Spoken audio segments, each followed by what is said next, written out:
Over the past 2 years, the owners of Pontiac General Hospital say they've spent millions of dollars to address serious safety violations documented in these reports. But now, on a tour of the hospital, we're asking, have they done enough? Look, this is an old building, so leaks happen everywhere.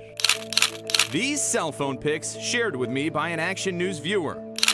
I'm afraid for anybody who has to go to that hospital. Now have Pontiac General Hospital's top executives admitting something has to be done. Does the entire roof need to be replaced?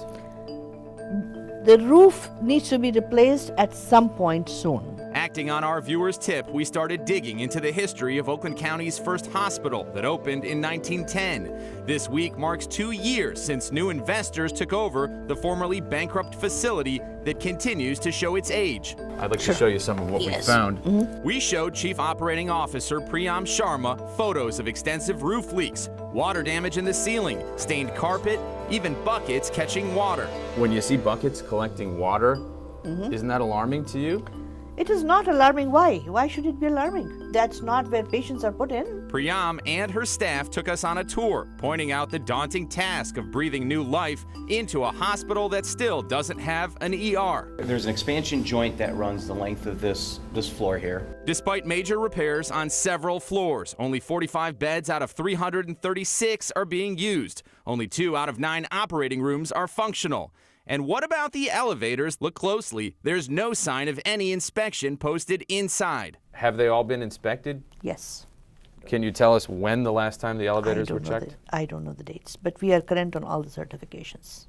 We obtained inspection reports through the Freedom of Information Act that show issues dating back to 2012, when previous owners failed to meet safety requirements. The state found severe roof damage, lack of proper door seals in the event of a fire, and substandard ventilation to prevent infection from spreading.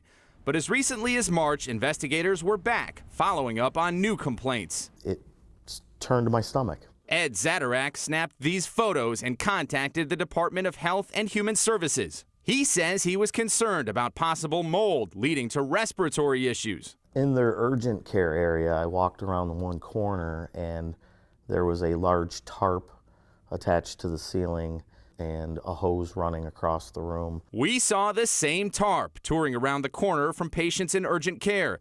Administrators told us it was left there as a precaution, and there is no mold anywhere in the hospital. HVAC system wasn't working properly at all. We are putting in $2 million to get that done. Despite trouble signs, Pontiac General Hospital still offers substance abuse treatment, general medicine, surgery, and urgent care. Their strategic director, Jack Weiner, advises the COO on decisions that impact patients and 350 employees. There has never been a danger to patients. State investigators will now have the last say in determining if enough is being done to protect patients and staff.